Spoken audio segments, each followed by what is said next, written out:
Bienvenidos todes al programa de educación y cultura Diálogos Compañeres de la Radio Germán Abdala. Producción y conducción, militantes de Patria Compañera. Nuestras vías de comunicación: Facebook, Patria Compañera; Instagram, Patria Compa; Twitter, Patria Compañera.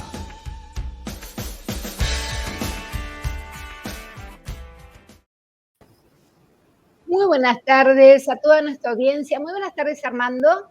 Hola, Alicia, buenas tardes a todos y todas, a nuestras compañeras que están trabajando detrás de escena también. También. Y a todas las personas que nos están siguiendo. Bueno, acá estamos, una nueva edición de Diálogos Compañerex. De Diálogos Compañeres, como siempre, le agradecemos a la Radio Germán Abdala por el espacio. Y bueno, esta semana vamos a charlar un poquito en este comienzo de programa sobre las novedades en el ámbito judicial, ¿no? Que ha sido una semana bastante complicada, bastante dura, ¿no? Entre la renuncia de Hayton de Nolasco, entre algunas cuestiones sobre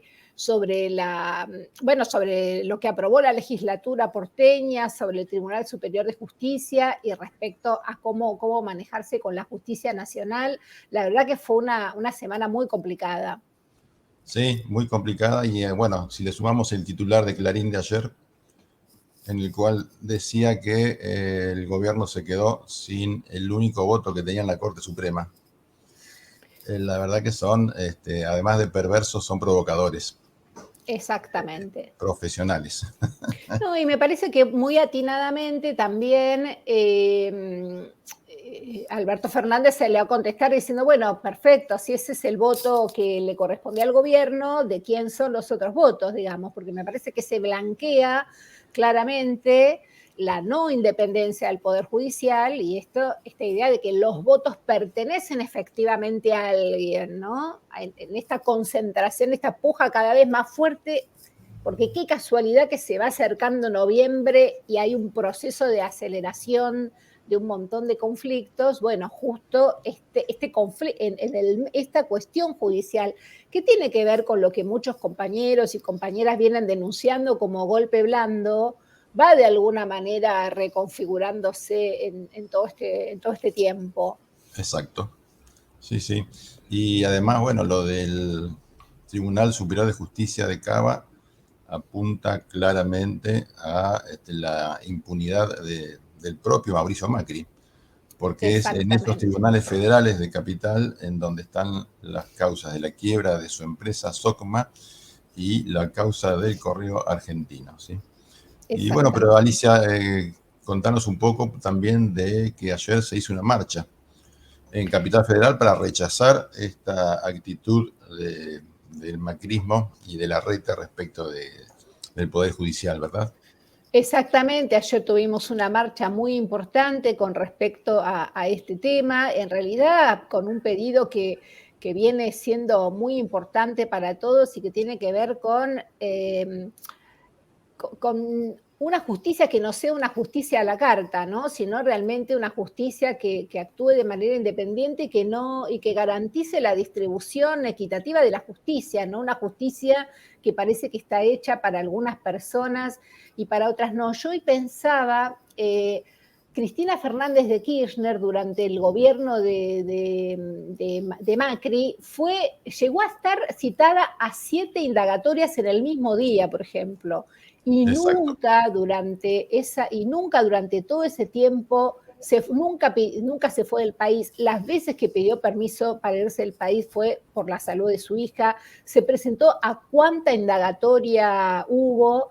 Y acá tenemos a Macri viajando a Estados Unidos con las cosas de dar clase, cosa que, bueno, ya sería para un programa entero. Bueno, Pepín Rodríguez Simón también, fugado de la justicia. Entonces, lo de Macri dando clases es para una reunión de stand-up, diría yo. Claro, sí, más que nada. Sí, tienen los muchachos que hacen stand-up, tienen letra a patadas. tienen letra para rato. Y además, bueno, también tiene que ver con que la verdad que en este momento él está muy comprometido por la causa de escuchas a los familiares de las víctimas del Ara San Juan, que es una de las tantas causas de escucha que tiene Macri que tiene en este momento, porque digamos, cuando entró al gobierno era un procesado con 14 causas, imagínense las causas que tiene ahora, ¿no? Pero realmente en este momento la situación particular, toda situación es sensible, toda causa es sensible, pero lo que ha pasado con los familiares de Lara San Juan es realmente una de las demostraciones de insensibilidad más grandes que ha tenido este gobierno. Y bueno, Sí, y tampoco se presenta indagatoria. De insensibilidad y de perversión. Y de perversión. Porque realmente hacerle espionaje a las víctimas, a los familiares de las víctimas del submarino de San Juan, es realmente de una perversión que no tiene, no sé si hay muchos antecedentes de eso en términos, por lo menos en términos de nuestra vida democrática. Y un detalle, el juez que lo está citando a indagatoria por esta causa de espionaje a los familiares de las víctimas del submarino es un ex combatiente de Malvinas. Exactamente. Así que eso es un dato interesante porque, bueno, está perfectamente imbuido de lo que significa. Claro. Esta cuestión de perder familiares en una situación extrema como esa y que el gobierno en su momento haya elaborado y haya estructurado todo este sistema de espionaje sobre ellos. Exactamente. Así que bueno, sigamos con las buenas noticias. Perdón, las buenas noticias las dejamos para la buena noticia vamos después, porque ya que estamos hablando de institucionalidad y estamos hablando de golpes blandos y todo, también una nota para tener en cuenta es la amenaza legislativa que hace la candidata María Eugenia Vidal cuando plantea que si ellos en noviembre llegan a ganar las elecciones legislativas van a pedir la presidencia de la Cámara de Diputados. Lo cual es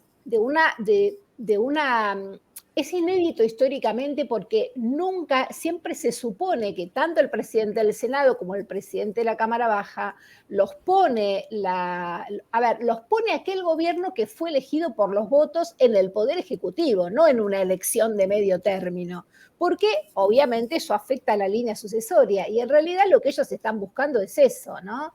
Ponerse en la línea sucesoria para que pase ni más ni menos que lo que pasó en Brasil con Dilma, ¿no? Que vos de repente tenés, en este caso era un vicepresidente opositor, pero que bueno, que dentro, un Cobos, digamos, dentro de Brasil, pero bueno, que por todo el tiempo los abanderados y las abanderadas de la institucionalidad van poniendo en peligro la institucionalidad. Y este es otro rasgo más que suma esto de golpe blando que veníamos hablando al principio, ¿no?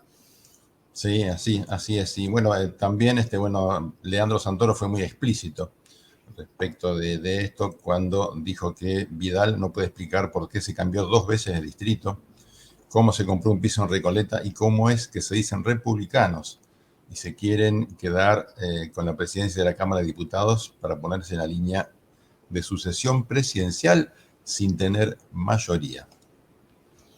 Y a veces uno se pregunta cómo trabajar, digamos, cómo trabajar para mantener la memoria, ¿no? de nuestra ciudadanía, de todos nosotros. La memoria y los principios de constitucionalidad, porque, digamos, bajo el nombre de republicanismo, son ellos los que se llevan la Constitución puesta todo el tiempo. Y sin embargo, pero se llevan la Constitución puesta incluso con proyectos de ley que van en contra del artículo 14 bis, que es un artículo puesto por una dictadura también dentro de la Constitución. Y sin embargo, van avanzando cada vez más a la vista de muchos y legitimados por muchos en el pueblo, ¿no? Esto es una contradicción. Sí. Caminando. Sí, son la contradicción. Sí, son la contradicción caminando. Y bueno, pero sin ir más lejos, lo que pasó antes de ayer, en el Congreso. Claro. Cuando no dieron quórum para votar leyes que que poco y nada tenían que ver con la campaña electoral, pero sí con con el bienestar de la población en general, como es la ley de etiquetado frontal a aquellos alimentos procesados industrialmente. Y otra muy importante también, que prácticamente pasó desapercibida, es una ley para las personas que viven en situación de calle, ¿sí? Exacto. Y estaba el Congreso, digamos, rodeado con muchas organizaciones sociales y organizaciones de gente que vive en la calle o que vive en situaciones de mucha vulnerabilidad, y estos tipos ni siquiera se sentaron a debatir, más allá del resultado, digamos, de lo que sería esa votación, sino que simplemente lo que quieren es boicotear todo lo que tiene que ver con el mecanismo que la democracia procura para resolver estos disensos y estos conflictos. Exactamente. Pero bueno, mientras por un lado la justicia entre comillas, va envolviéndonos en esta atmósfera de golpe blando y de desinstitucionalización, por otro lado también tenemos avances tanto en la justicia como en las políticas de derechos humanos, ¿no? Por un lado, Horacio Pietragala, secretario de Derechos Humanos de la Nación, comentó en estos días con mucho optimismo la nominación de la ESMA del sitio de memoria de la ESMA como posible candidato a integrar el patrimonio mundial de la UNESCO. Esto es muy importante porque entonces cualquier aventura o cualquier intento de de cerrar la ESMA como un sitio de memoria podría ser evitado. Así que, bueno, es muy importante este avance en lo que tiene que ver con la consolidación de las políticas de memoria, de verdad y justicia, ¿no? Totalmente, sí. Y además, bueno, si tenemos en cuenta que los golpes de Estado se sucedieron en todo el Cono Sur y en toda América Latina, no es menor que en Argentina se hayan llevado y se sigan llevando a cabo los juicios contra los que perpetraron el genocidio del 76 en adelante, ¿sí? Y no en todos los países ocurrió esto. Sin ir más lejos, recordemos que en Uruguay se hizo un plebiscito o una consulta popular, mal no recuerdo, para ver si se juzgaban o no a los participantes de la dictadura en Uruguay. Obviamente el plebiscito salió negativo y no pudieron juzgar a nadie.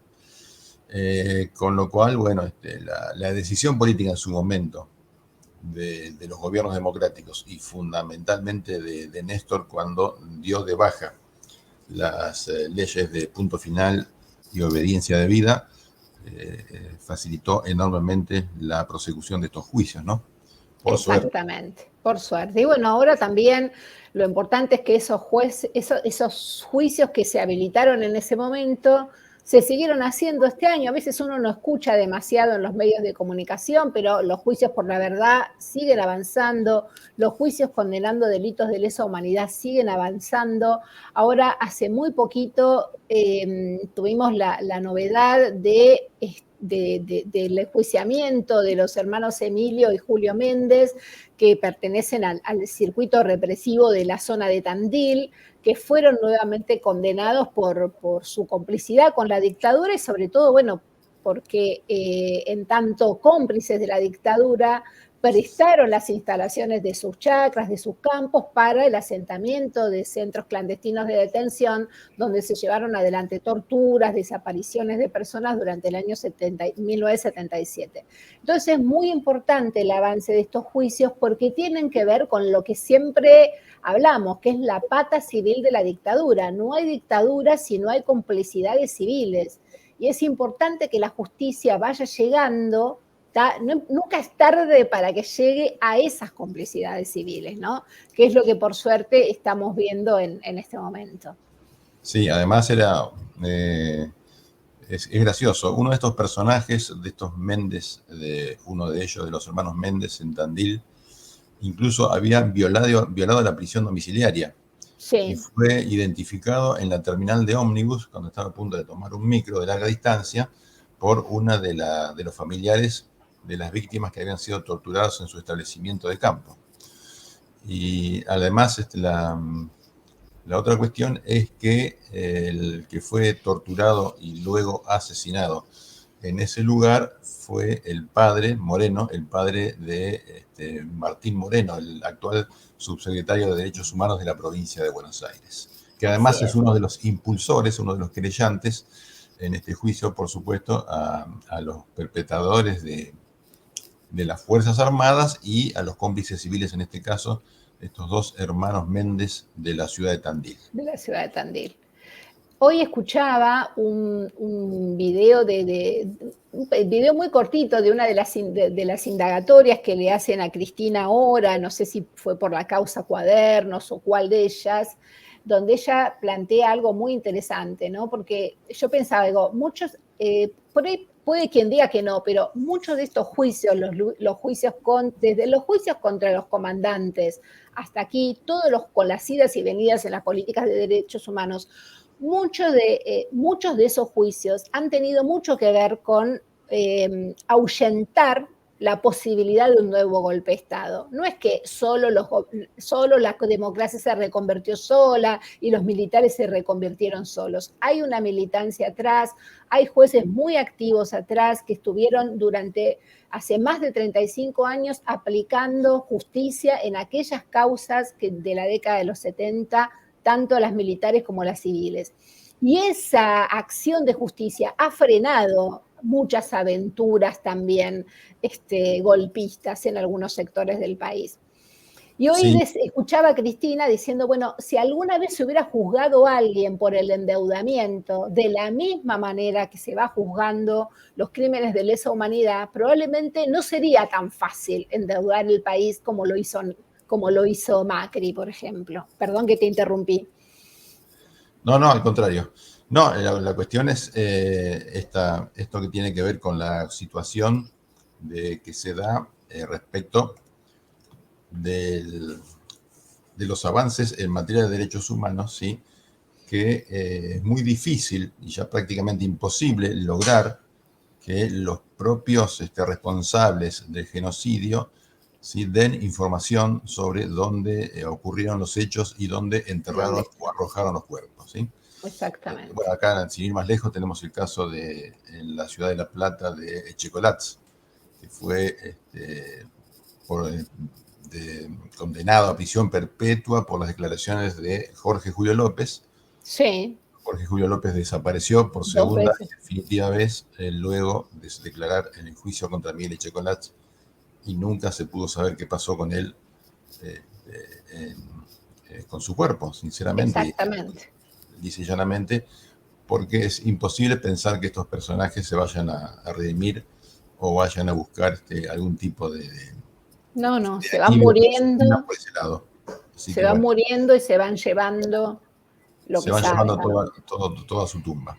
Pero bueno, como de gestas populares el peronismo sabe mucho, ¿qué pasa este 17 de octubre, Armando?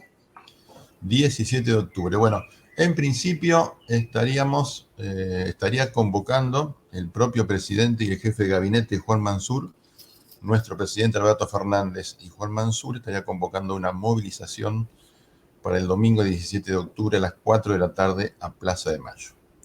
Recordemos que hace un año, cuando estábamos en plena pandemia, la gente se movilizó, o sea, el pueblo se movilizó el propio 17 de octubre sin que nadie lo convocara, sobre todo que no fuese convocado por las autoridades políticas, por nuestras referentes ni autoridades políticas.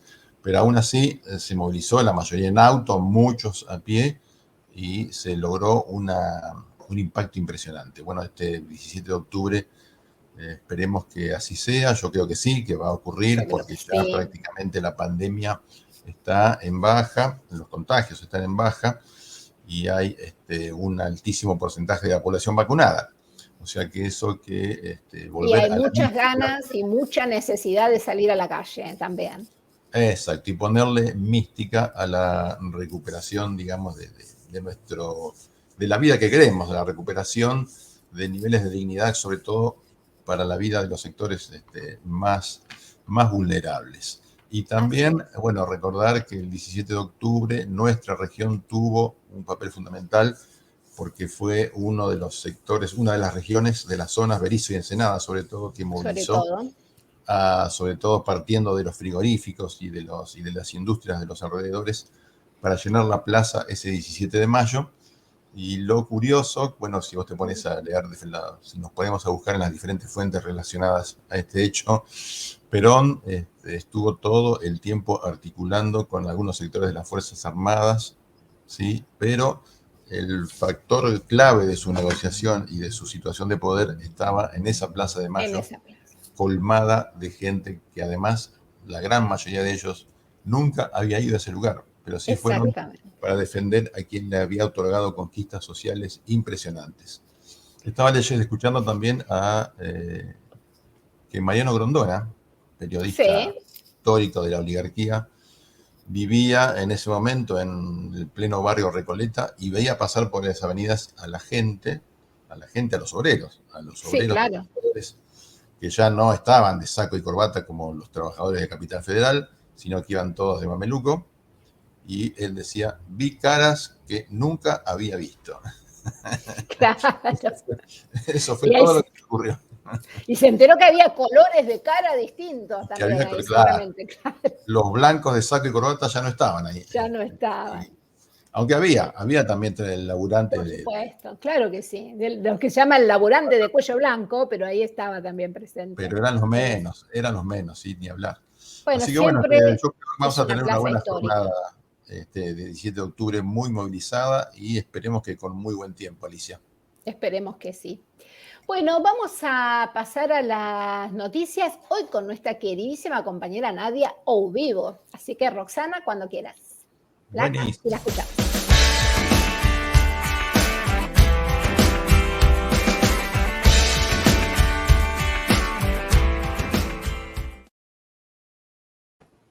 Nadia, querida, bienvenida. Hola. ¿Cómo están, compañeros? Nadia Ouvivo, sí. Vamos. Sí, una alegría enorme saludarlos, también a todos los que nos están acompañando en el programa de hoy. Y bueno, en vivo, Nadia. Sí, a mí también me alegra mucho. Bueno, vamos a los temas que tenemos para hoy en la sección de actualidad. En primer lugar, vamos a hablar de la vacunación. Las semanas pasadas, el gobierno abrió la inscripción para la vacunación de chicos y chicas de 3 a 11 años. En el anuncio estuvo el ministro de Educación, Jaime Persic, junto con la ministra de Salud, Carla Bisotti. Y bueno, anunciaron que la ANMAT confirmó la utilización de la vacuna del laboratorio Sinopharm. Y también Jaime Persic manifestó en ese anuncio: esto nos permitirá fortalecer los 3 ejes que nos pidió el presidente, que son recuperar la presencialidad plena, recuperar los tiempos de aprendizaje en la escuela y la normalidad creciente en el sistema educativo. También esta semana se conoció que se inscribieron más de 400.000 menores ya para recibir la vacuna en toda la provincia de Buenos Aires. Sí. Y otro dato con respecto a la vacunación es que todos y todas los mayores de 18 años que tengan enfermedades preexistentes y los trabajadores de la educación que les falten la segunda dosis es libre. Así que ellos pueden ir a los vacunatorios con el DNI, siempre y cuando respetando el plazo de la interdosis. En este caso, si inocularon con Sputnik, son 8 semanas entre una dosis y la otra, también para AstraZeneca, y en el caso de la Sinopharm son 3 semanas. Así que los que ya estén en ese plazo para la segunda dosis pueden ir a los vacunatorios con el DNI, que la segunda dosis es libre. Y también el miércoles el gobernador Axel Kicillof anunció la segunda dosis libre también para mayores de 30 y trabajadores de la seguridad. Recordemos que esta liberación de la segunda dosis, hasta ahora contaban con esa posibilidad de completar el esquema sin turno los mayores de 50 años, las personas entre 18 y 49 años con enfermedades preexistentes, las embarazadas, los trabajadores de salud y la educación. Así que ahora se amplió la franja etaria para la vacunación libre. Y también, con respecto a la vacuna, que esto fue el martes, el gobierno autorizó la aplicación de la vacuna Moderna para mayores de 12 años. ¿sí? La vacuna para mayores de 12 años estaba siendo aplicada por la vacuna Pfizer y ahora está la Moderna autorizada para la aplicación. La ANMAT señaló que se ha presentado la documentación de plantas de elaboración, así como la lista de países y organismos que han autorizado la calidad de emergencia de la vacuna. Menciona que el producto se encuentra autorizado por Estados Unidos, Canadá, Reino Unido, Israel, la Unión Europea y la Organización Mundial de la Salud. Esta vacuna tiene una eficacia de fase 3 y que equivale a un 94.1% de eficacia para prevenir el COVID y es aceptada para los grupos etarios mayores de 12 años. Así que también tenemos la vacuna Moderna para inocular a mayores de 12 años. Bueno, ahora seguimos hablando, pero en este caso de educación. Otra vez el ministro de Educación, Jaime Persic, estuvo la semana pasada entregando netbook del programa Conectar Igualdad en las escuelas, en escuelas secundarias de Gregorio Laferrere y Morón. Precisamente la escuela 158 de Gregorio Laferrere entregó 60 netbooks de las 15.252 netbooks que llegarán a 144 escuelas del municipio. El titular de la cartera señaló en ese acto que no puede haber un solo chico que no esté en la escuela y que ellos, como Estado, son los primeros responsables y tienen la obligación de que vuelvan a la escuela, los alumnos y las alumnas, y que recuperen aprendizajes. Además, se dirigió a los alumnos y alumnas y les dijo: no permitan que les digan que nosotros les estamos regalando computadoras. Esto es un derecho y es de ustedes. Son para estudiar, pero también son para jugar, para hacer música, para comunicarse con otros y también para aprender. Son de ustedes, disfrútenlas. Así se dirigió a los alumnos y alumnas que estaban en la escuela en el momento de la entrega de las computadoras. Además, se recibieron libros de la colección Leer por Leer y Leer Abre Mundos, que también están siendo entregados a las distintas instituciones escolares de toda la provincia. Doy fe porque a la escuela donde yo trabajo han llegado esos libros ya. Así que muy bueno. Son muy lindos, son muy lindos. Y también, con respecto a educación, avanza la inclusión en los programas educativos del nivel inicial, primaria y secundaria en educación financiera. Se llevará adelante con el objetivo de que los y las estudiantes desarrollen capacidades en este sentido. Ante esta carencia educativa, el Senado debatió la modificación de la Ley Nacional de Educación para incorporar varios incisos, con el objetivo de que los y las estudiantes desarrollen capacidades que tiendan al conocimiento sobre el significado del dinero, el gasto, el ahorro y la administración, y también que puedan comprender el funcionamiento de las herramientas financieras y bancarias. Así que esto es un espacio curricular muy necesario, que si yo lo hubiese tenido en la secundaria me hubiese ahorrado muchos dolores de cabeza en la vida adulta. Así que vamos por esta iniciativa, espero que sea incluido en el espacio curricular de los 3 niveles, ¿no? Inicial, primaria y secundaria. No, y además porque nos permitiría entender un montón de cosas que se dicen en los medios de comunicación y en todos lados sobre política económica y política financiera, que no, a veces no entendemos nada de lo que están hablando. Es muy interesante. Sí, y pensarlo como un espacio curricular dentro de la escuela es genial porque uno ya va adquiriendo y tiene más capacidad de poder entender todo esto que vos estás mencionando. Así que es un paso muy importante dentro de lo que es la currícula de los niveles obligatorios de educación. Bueno, esta semana también salió publicado en el medio digital Telam el relevamiento de un censo que hizo el ENACOM, donde se reveló que en la Argentina hay 300 radios escolares, de las cuales 161 efectivamente están en condiciones técnicas de transmitir y solo 99 tienen habilitación para hacerlo. En las radios escolares, los y las alumnas y alumnos tocan temáticas de derechos humanos y los intereses de su comunidad. Las radios escolares se fortalecieron con las leyes de educación en el 2006 y de Servicios de Comunicación Audiovisual en el 2009, que incorporaron también como parte de los contenidos curriculares y proyectos institucionales la participación de talleres de radio en las escuelas. Entonces esto también les permite cumplir el derecho a los estudiantes a poder expresarse. Muchas de las radios escolares tomaron los cuadernillos que distribuía el Ministerio de Educación Nacional en plena pandemia y los difundían por la radio, llegando así a muchos alumnos que no tenían conexión o no tenían posibilidades de conectarse con la escuela. También cuentan que llegaban a recibir llamados telefónicos de sus propios compañeros para poder evacuar dudas de las actividades que ellos comentaban en la radio. Claro. Muchos de los testimonios de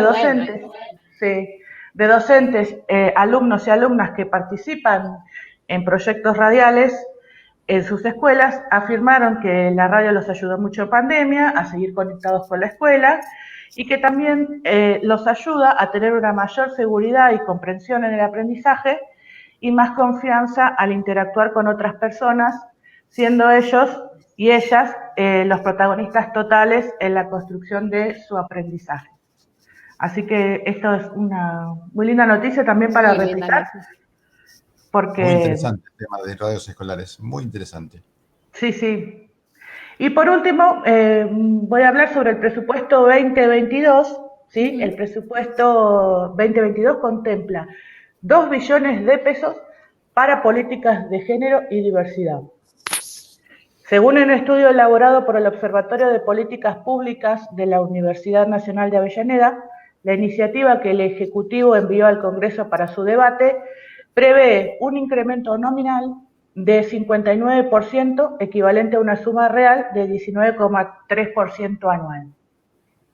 Tendrá como eje el fortalecimiento de la infraestructura de cuidados y la inclusión de mujeres y diversidades en sectores estratégicos de la economía. Por lo tanto, el presupuesto 2020 ubica a las mujeres y diversidades ya no solo como destinatarias de medidas de protección ante la crisis, sino también en la estrategia de recuperación y desarrollo.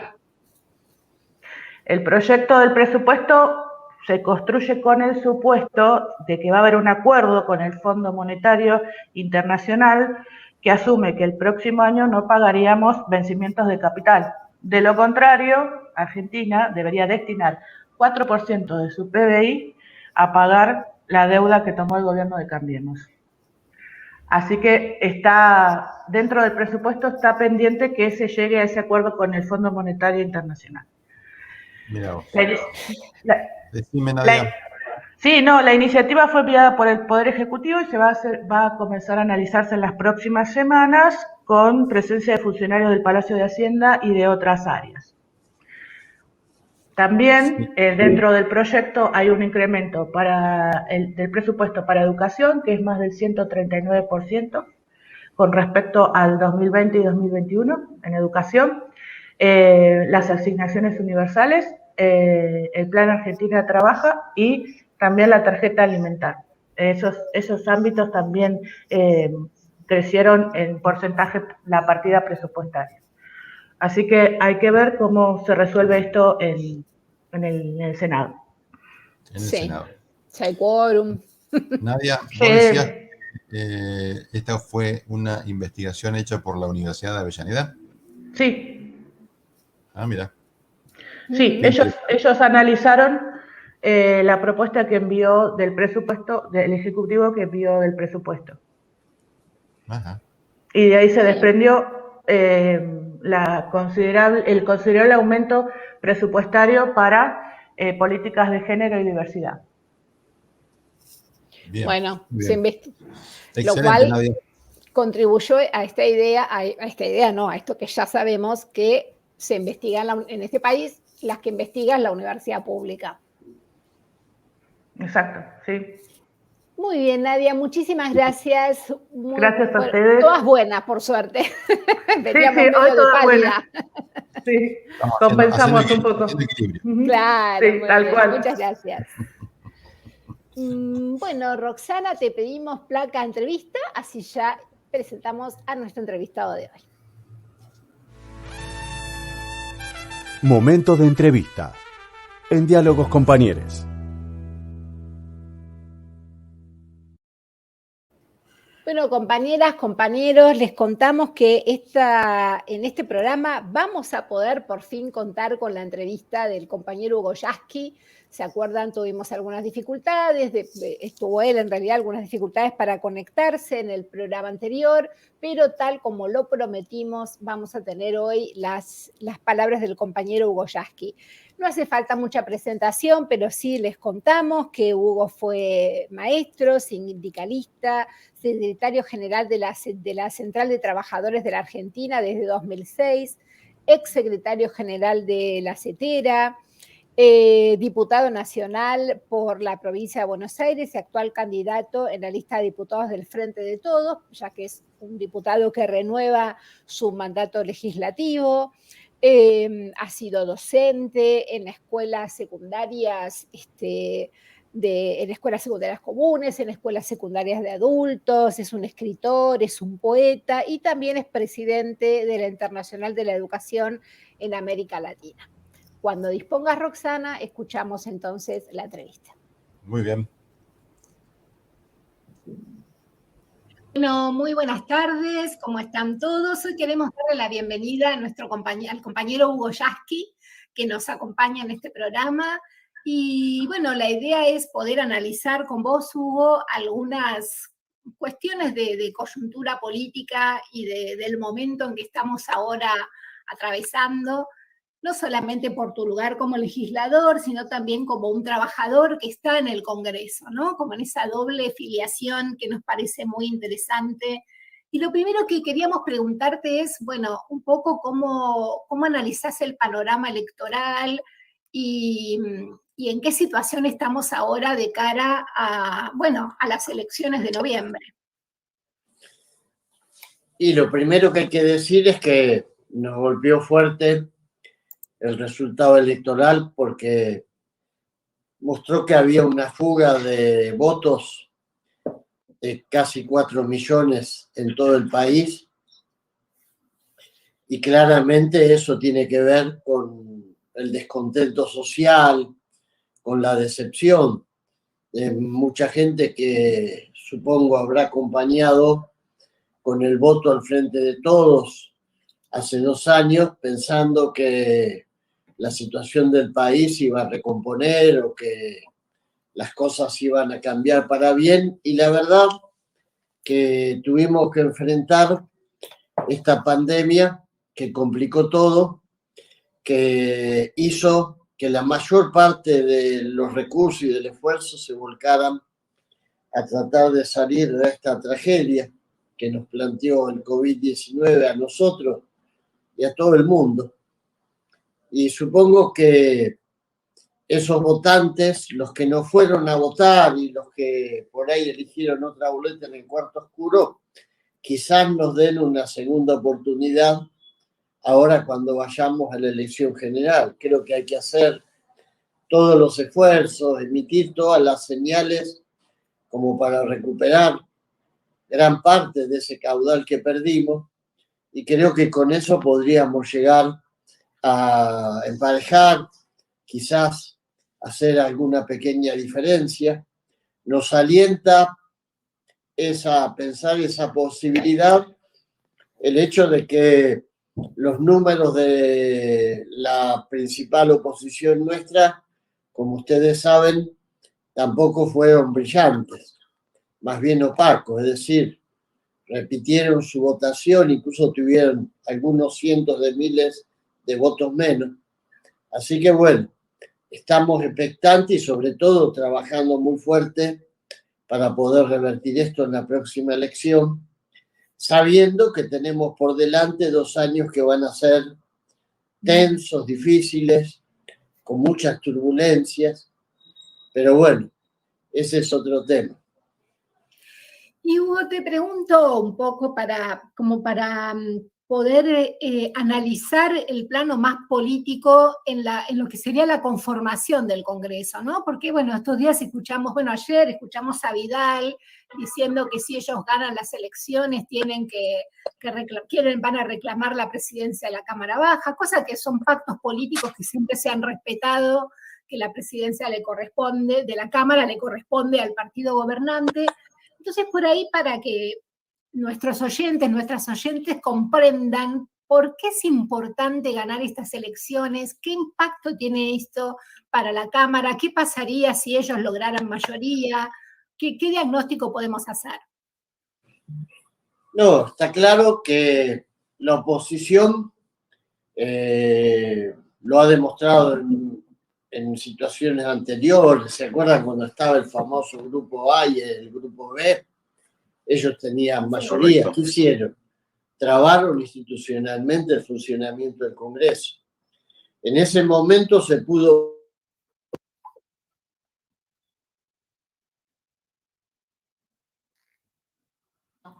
un gobierno muy decidido a confrontar con el poder corporativo, no solamente con la oposición política, porque ese poder corporativo, me refiero a los grandes grupos financieros, los grandes grupos económicos, el sector rural, sobre todo la mesa de enlace, los grandes monopolios.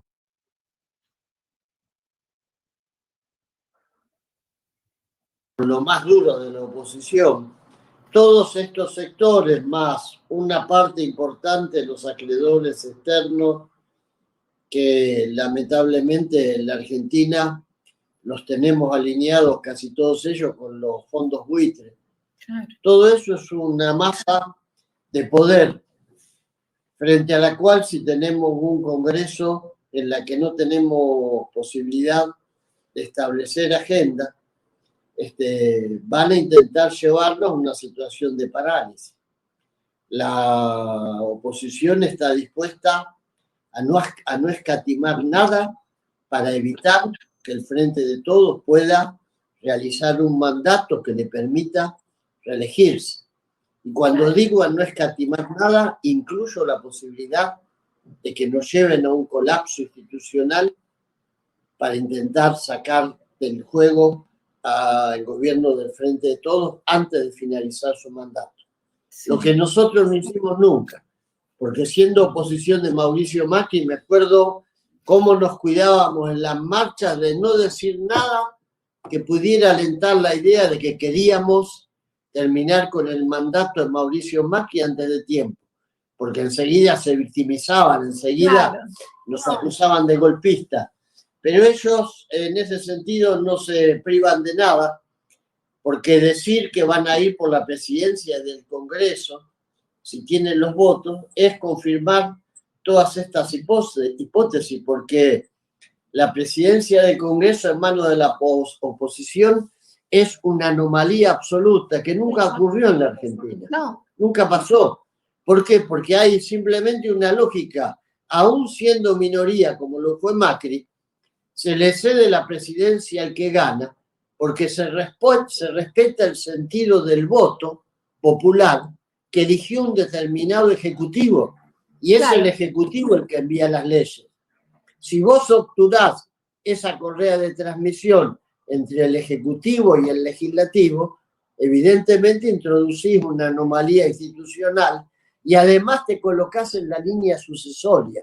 Es decir, abrís las condiciones para que en caso de una destitución forzada, en la línea de reemplazo del Ejecutivo aparezca una figura de la oposición. Creo que hay que tomar dimensión de lo que significaría perder esta elección, porque no estamos en un país donde la alternancia democrática se da en un vaivén, donde las cosas que se ponen en juego no tienen que ver con cuestiones vitales para el pueblo. En la Argentina es otra la situación. Recordemos solamente que terminaron la campaña anunciando el envío de un proyecto que elimina directamente el derecho a la indemnización. Sí. Cuando hablamos de que se elimina el derecho a la indemnización, en realidad no hay que ser ingenuo. Eliminan el derecho a pedir aumento de salario, eliminan el derecho a poder elegir cuerpo delegado, eliminan el derecho a poder protestar cualquier medida o acción de la patronal que dañe los intereses de los trabajadores, porque si vos no tenés estabilidad, estás permanentemente colgando de un cordel muy, muy frágil que se corta en cualquier momento. Volvemos o volveríamos a la época en que el patrón cortaba la relación laboral con 2 palabras. Claro. Andate, estás despedido. Entonces, Sí. Esta gente no se ahorra nada, porque muchos me decían, bueno, pero ¿y por qué si tienen ese proyecto no lo ocultan? ¿Y por qué ellos son mandatados por las corporaciones poderosas de este país? Y ese es el poder que los encarna y ese es el poder que les da cohesión y les marca la agenda. Así que creo que tenemos que ser conscientes de que no es simplemente un cambio legislativo, no es simplemente, bueno, un diputado más, un diputado menos, no cambia nada, no, sí. Pueden ser cambios dramáticos y espero que el pueblo y los trabajadores lo entiendan así. Así es, Hugo. Vos sabés que, bueno, precisamente habla en esto que estás diciendo también el mensaje muy claro en cuanto a que la reta simultáneamente con estas declaraciones de no contemplar indemnizaciones para los trabajadores y demás, también se reúnen en Estados Unidos con los factores de poder, que también es un mensaje para ellos, ¿no? Y eso es lo preocupante. Y yendo a un tema también relacionado que tiene que ver con la CGT y la relación con la Central de Trabajadores Argentinos. ¿Cómo está ese tema en cuanto a la posibilidad de poder volver, más que nada, a integrarse en una sola central o bien también a articular para no perder el espacio de la calle, que es el lugar donde los trabajadores manifiestan y ponen en juego su fortaleza, ¿no? No, quedó en un punto muerto porque ni bien nosotros anunciamos la voluntad de marchar hacia la posibilidad de unificarnos en la CGT, hubo un sector, que es el sector que realmente le está haciendo perder protagonismo político a la CGT, la mesa chica, o la denominada mesa chica, que tiene, la verdad, una actitud reactiva frente a cualquier cosa que a ellos les represente un peligro en la modificación de una correlación de fuerzas que les permite una frágil hegemonía. La verdad es esa. Los gremios de la industria, que son gremios muy poderosos, no están dentro de esa mesa chica. Los gremios del transporte prácticamente tampoco. Claro. De manera tal que cuando vieron que si los gremios de la CTA entraban a la CGT, la correlación de fuerzas por la cantidad de delegados que nosotros representamos se modificaba drásticamente en contra de su afán de permanencia, de perpetuidad en la conducción, rápidamente cerraron la puerta, la trabaron. Esto, hay que decirlo, no impide que con otros sectores de la CGT, como los compañeros de la Corriente Sindical Federal, Sergio Palazzo, el Gringo Amichetti y otros, o con los compañeros del Frente Sindical para el Modelo Nacional, la gente de Esmata, Moyano, etc. Con ellos seguimos teniendo excelente relación, al igual que con, yo te diría, la mayoría de las regionales de la CGT del país. De manera que creo que es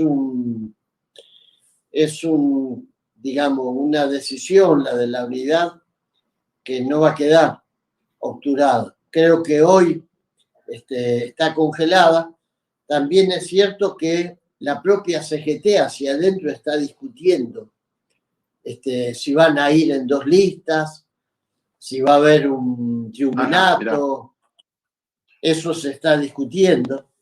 Y entonces es lógico que al no estar cerrada esa discusión, de alguna manera el planteo nuestro esté postergado, pero creo que hay que ser optimista y esperar cambios en la CGT que van a permitir, quizá en un segundo movimiento, poder concretar ese objetivo de lograr la unidad, ya sea con la fusión, con el ingreso, ya sea con la constitución de una mesa en la que las centrales sindicales compartamos un lugar. Creo que es muy necesario hacerlo, porque los 2 años que van a venir por delante van a requerir iniciativa política e iniciativa también en la calle. Van a requerir que la CGT recupere y el movimiento sindical recupere el protagonismo. Van a venir disputas fuertes. Creo que tenemos que plantearnos ese objetivo de la unidad, pero para ponerlo al servicio de una iniciativa que haga que el movimiento obrero no sea un espectador que mira desde el balcón cómo pasan las cosas en este país, sino que sea protagonista. Claro. Y Hugo, quería preguntarte, este es un programa que en general lo escuchan muchos educadores, muchas educadoras, entonces quería preguntarte en general cuál es tu apreciación sobre los cambios en el gabinete y en particular sobre la llegada de Jaime Persic al Ministerio de Educación. En general creo que van a ser positivos. Nosotros teníamos una excelente relación y tenemos con Nicolás Trota y toda la gente del gabinete de Nicolás también tenían una trayectoria enorme. También hemos tenido muy buena relación con Pablo Gentili. De hecho, el único Ministerio de Educación que en la conmemoración de los 100 años del natalicio de Paulo Freire estuvo presente en esa. Fue una conmemoración que se hizo para toda América Latina y para el mundo. Sí. Y la única autoridad educativa que tomó parte de eso fue Nicolás Trota, el ministro de Educación de la Nación, junto con Tristán Barber, el ministro de Cultura. Un gran orgullo. Sí. Pero creo que con Jaime vamos a tener también, Jimmy le decimos nosotros, sí, una excelente relación. Creo que es un compañero, bueno, de hecho formaba parte de la gestión de Nicolás, va a haber una continuidad, y con él hemos trabajado juntos ya cuando también formó parte de la gestión de Silione. Claro, exacto. Sí, acá vos sabés que a Silione también fue uno de... Bueno, en realidad a Silione y a Jimmy también lo entrevistamos en este programa. Y bueno, la importancia de esto también pasa, ¿no?, por la actuación rápida respecto de lo que puede hacer y lo que puede transmitir y trabajar el Ministerio de Educación, sobre todo en un tema muy crucial como es el acceso a la conectividad y a la posibilidad en la virtualidad de que los sectores más vulnerables accedan, digamos, a distintos sistemas educativos, porque ha sido uno de los problemas que también es una de las disputas fuertes con las empresas monopólicas y el poder concentrado que ejercen respecto de las conexiones digitales en todo el país, ¿no? Eso marca... Sí, yo confío que se pueda recuperar una dinámica más intensa, ¿no? Porque la crisis en el sector educativo ha golpeado muy fuerte. Qué sé yo, el sector de la construcción se recompone más fácil. es más difícil recuperar los alumnos que quedaron en el camino. Es más difícil resolver el tema de la conectividad. Hay que enfrentar poderosos intereses.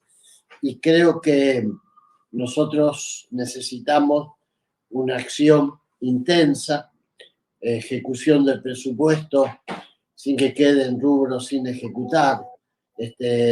Necesitamos que las becas Progresar lleguen hasta el rincón más alejado del país, porque van a ser un instrumento clave para recuperar matrículas. Y entiendo que, bueno, nos toca recuperar el tiempo perdido de alguna manera. Totalmente, sí, sí.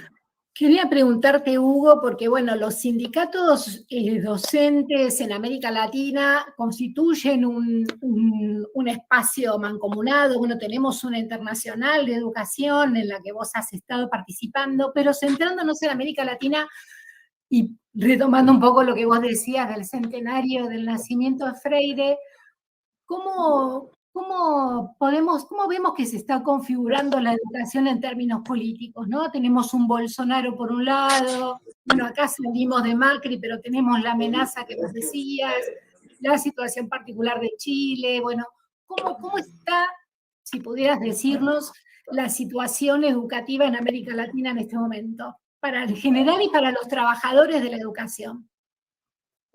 Y es un poco como, viste, como el mar en los días de tempestad, en que hay olas que van y golpean con mucha fuerza y otras que vienen en el sentido contrario, también con la misma fuerza. Tenés a Bolsonaro en Brasil, que llegó al extremo de prohibir, de proscribir a Paulo Freire de las escuelas de Brasil, con una ley que era la escuela sin política. Y tenés en Perú a un luchador del gremio docente, campesino, como presidente de la nación, producto del quiebre de las distintas opciones que fracasaron de la burguesía peruana por hacer pie en un país al que muchos mostraban como un ejemplo de la macroeconomía sana y que, sin embargo, estaba esa burguesía limeña rodeada de un mar de pobreza y de negación de derechos, bueno, que explica la elección. Si miramos Chile, como vos decías, un proceso de movilización popular que hoy abre la expectativa de desmontar nada más ni nada menos que el modelo educativo que el neoliberalismo instaló a sangre y fuego en Chile y que después las burguesías del continente tomaron siempre como el modelo a replicar. Claro. Ese era lo que inspiraba todas las reformas que se intentaron hacer desde los 90 en adelante en América Latina. Así que creo que estamos en un momento de intensa disputa entre ese modelo de la educación concebida como un derecho social, como una herramienta para construir la emancipación de nuestros pueblos, y ese otro modelo de una educación mercantilista al servicio de los negocios de las fundaciones y las empresas neoliberales, que ya no solamente quieren privatizar, sino que además quieren succionar los recursos presupuestarios para hacer negocios propios, es decir, sí, algo parecido a lo que pasó en el sector de la salud con la irrupción de la medicina prepaga. Acá, sobre todo lo vimos en los 4 años de gobierno de Macri, una cantidad de fundaciones haciendo contratos, cobrando comisiones, vendiendo programas absolutamente truchos que ahora que se fueron del gobierno no se sabe ni para qué sirvieron, pero que explican la pérdida de cientos de miles de millones de pesos del presupuesto educativo que fueran a parar a los negocios de esta gente que encima después pretende dar lecciones de moral. Ni hablar. Sí, tal cual. Hugo, mirá, para ir cerrando, te dejo un último tema que tiene que ver con la reducción de la jornada laboral, ¿sí? Y cómo está ese tema, digamos, si ya está ingresado al Congreso, porque también tiene que ver con la precarización laboral que se dio sobre todo en el sector docente en estos tiempos de virtualidad y de pandemia, ¿sí? Donde también hubo, digamos, mucha producción de materiales de parte de los docentes, incluso de los investigadores, para los cuales no hay ningún tipo de reconocimiento de ese trabajo y de esa propiedad intelectual, ¿sí? Sí, lo ingresamos, está ingresado desde el año pasado. Tiene estado parlamentario, está en este momento en la Comisión de Trabajo. Hay otro proyecto que ingresó después, durante el transcurso de este año, hace un par de meses ingresó otro que plantea la reducción a 36 horas semanales. El que tengo ingresado yo habla de 40. Los dos se van a discutir, uno es de la diputada del gremio bancario Claudia Ormachea y el otro, bueno, es el que presenté yo, así que seguramente los vamos a unificar. Vamos a estar discutiendo ese proyecto este año o el próximo. Hay otro proyecto importante que tiene sanción, tiene media sanción de la Cámara de Diputados, que es el de la devolución de los legajos a los familiares de los trabajadores desaparecidos, secuestrados durante la dictadura militar. Es muy importante ese proyecto. Sí. Ahora que salió el fallo que condena a los directivos de la FOR como parte activa del genocidio, creo que es un fallo absolutamente trascendente, es una victoria enorme, porque rompe esa línea que hasta ahora no habíamos podido cruzar, que era la que circunscribía a los ejecutores militares la responsabilidad en el genocidio. Hoy han sido juzgados y condenados civiles. Claro. Vinculo esto con ese proyecto que espero que el Senado le dé aprobación pronto, porque creo que va a ser una reivindicación muy importante para nuestros trabajadores y trabajadoras, y sobre todo para los familiares de quienes van a recuperar el indicio, la huella de que aquellos que fueron secuestrados y desaparecidos eran trabajadores y trabajadoras, y Totalmente. por eso fueron secuestrados. Claro. Así es. Bueno, Hugo, te agradecemos infinitamente. Si podés, nos quedamos un ratito después del corte y así te paso un dato o te comparto una información. ¿Cómo no? Y después, bueno, te agradecemos de parte de Alicia y nosotros y todo el equipo de producción de la radio, del programa. También, por supuesto, un agradecimiento a la radio Germán Abdala de AT Capital, que nos brinda este espacio y esta posibilidad de poder conversar y difundir estas cuestiones tan importantes para la vida política acá en la zona y en todo el país, por supuesto. Así que bueno. Muchas gracias. Un gusto, Gracias. Me quedo, así. Sí. Conversando. Listo, dale.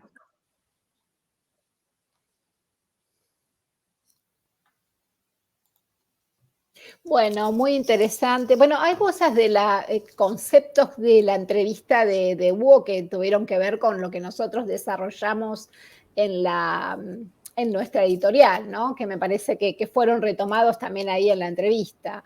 Sí, totalmente, sí, y muestra claramente la preocupación, ¿no? Exactamente. Que tenemos todos, y tienen también nuestros referentes respecto de lo que va a pasar o de lo que hipotéticamente puede llegar a pasar con una elección negativa para el Frente de Todos y con la oposición que no tiene ningún tipo de miramientos. Exactamente. Bueno, fue una buena charla. Muy buena charla, valía la pena esperar una semana más, pero bueno, fue muy buena charla y siempre es un placer escuchar a un compañero con la trayectoria y con la experiencia de Hugo. Bueno, vamos avanzando en nuestro programa, Roxana, hacemos placa varieté y tenemos un par de cositas para comentarles.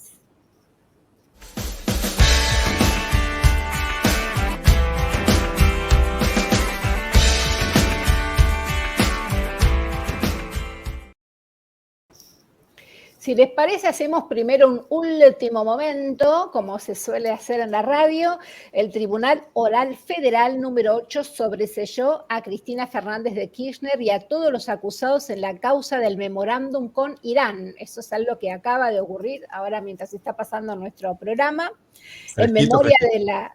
Es fresquito. En memoria de la injusticia que sufrió nuestro compañero Héctor Timerman, bueno, que llegue esta noticia realmente es una demostración de justicia y esperamos que los que armaron, que la justicia se invierta, ¿no? Y que los que armaron estas causas sean los que ahora tengan una causa, que tengan que responder por ese armado, sobre todo porque, bueno, hay una vida que no se recupera, ¿no? Sí, y entre parte del fallo también rápidamente decimos, el Tribunal Federal Oral número 8 consideró que las visitas de los jueces Hornos y Borinsky a la Quinta de Olivos al presidente Macri fueron realmente una muy mala influencia para el desarrollo de este juicio, ¿sí? Lo cual también es un dato fuerte.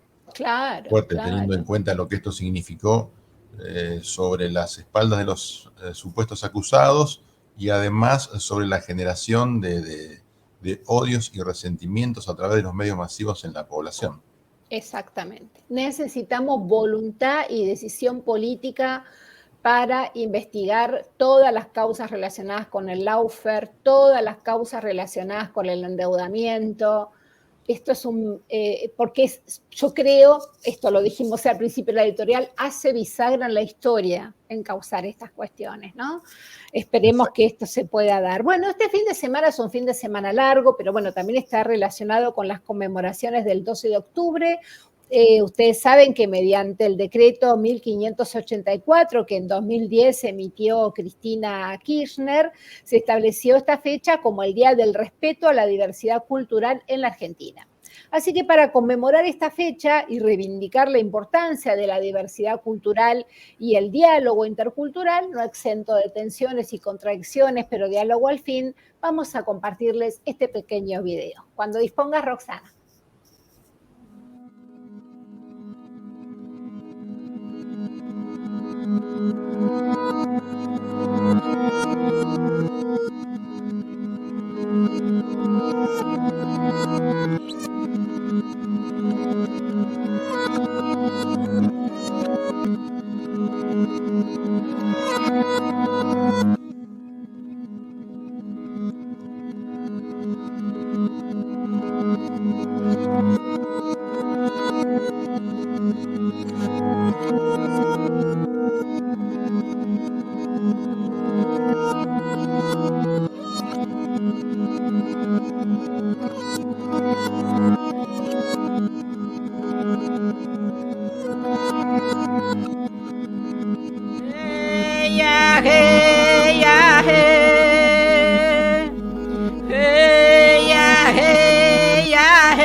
Maravilloso.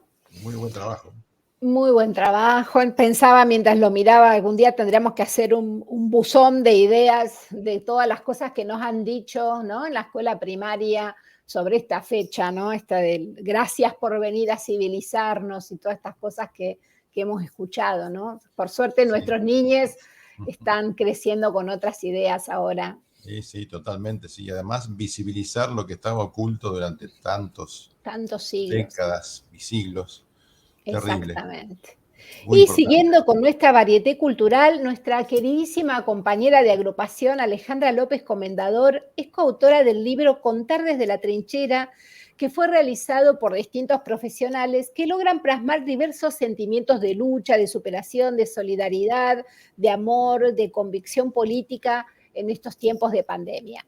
Los invitamos a descargarlo, a leer a este libro, a comentar el blog. Esto ya lo habíamos contado en el programa anterior, pero queremos compartirlos hoy el video que prepararon autoras y autoras de este libro.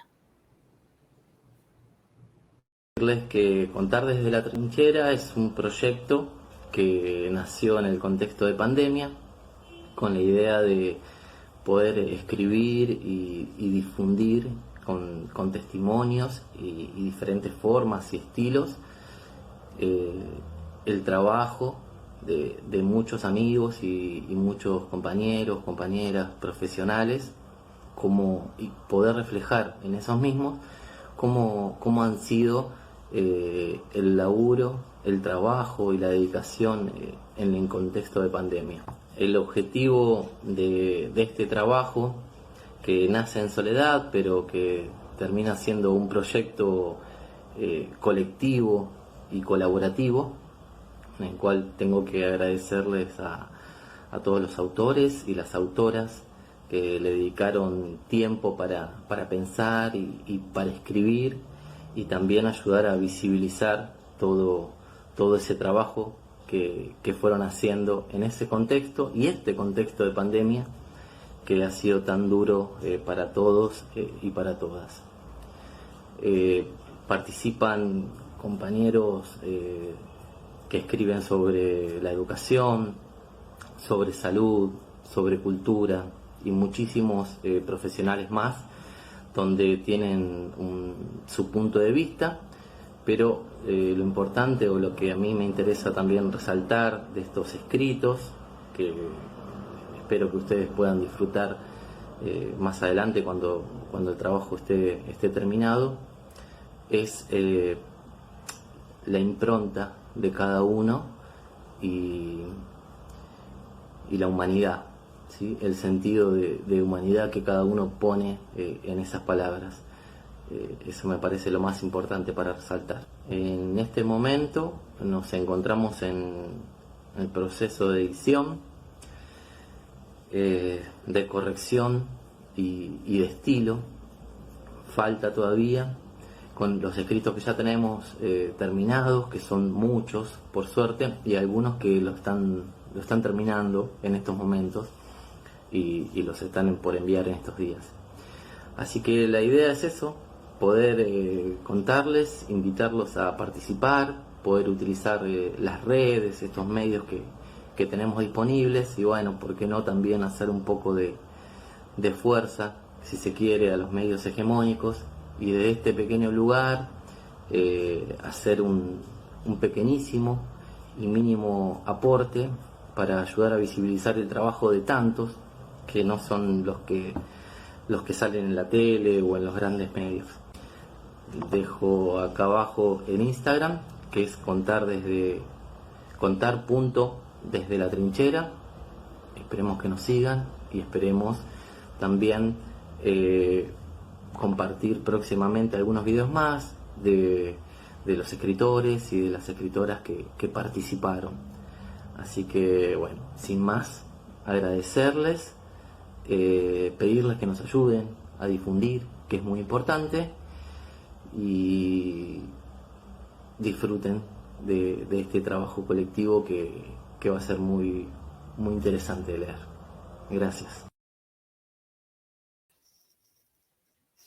Muy interesante. Les recordamos que en la sección blog de cátedras de la Universidad Nacional de La Plata, blogs.ead.unlp.edu.ar, pueden buscar Contar desde la trinchera y ahí van a poder acceder, además de al Instagram que contó el compañero en el video, al blog que tiene este libro, como para poder conocer estas historias desde la trinchera.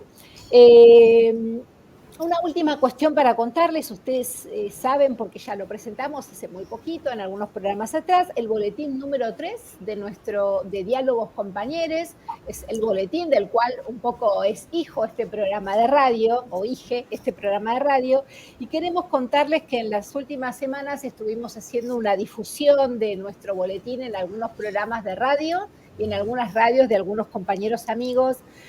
Así que queríamos comentarles y agradecer sobre todo a las siguientes radios, a las siguientes redes comunitarias que nos están ayudando con la difusión del boletín número 3. La radio Megafón de Los Hornos, programa El Pulqui de Radio Universidad, Radio La Sábal de La Plata, la Radio Futura FM 90.5 de La Plata, Radio FM Difusión 98.1 de Berisso, Radio FM Bransen 89.7, Radio FM 96 .3 de Ensenada y por supuesto a todos nuestros amigos de la Radio Germán Abdala que también le han dado difusión a nuestro boletín. Sí, también agregamos que los 3 boletines Diálogos Compañeros pueden leerse en las redes de Facebook de Patria Compañera o solicitarlo por correo al mail patriacompanera@gmail.com. También, por supuesto, serán bienvenidos los comentarios y aportes que nos quieran hacer llegar. Y también, para terminar, te agrego, Alicia, que nos comentó la compañera Alejandra López Comendador que el libro ya está impreso y en trámite de distribución. El libro Contar desde la trinchera, sobre el cual hablamos recientemente. Así es. Bueno, queridas y queridos oyentes, aquí como siempre, Alicia Villa y Armando Balbuena en la conducción del programa, Roxana Oveaga haciendo maravillas con la operación técnica, Nadia nos ayuda con las noticias y María Clara junto con el resto del equipo en la producción. Nos vemos entonces dentro de 15 días en nuestro programa. Buen fin de semana. Hasta pronto y buen 17 de octubre. Nos esperamos, cita en la plaza. Nos vemos en la plaza. Nos vemos en la calle. Hasta pronto. Hasta pronto.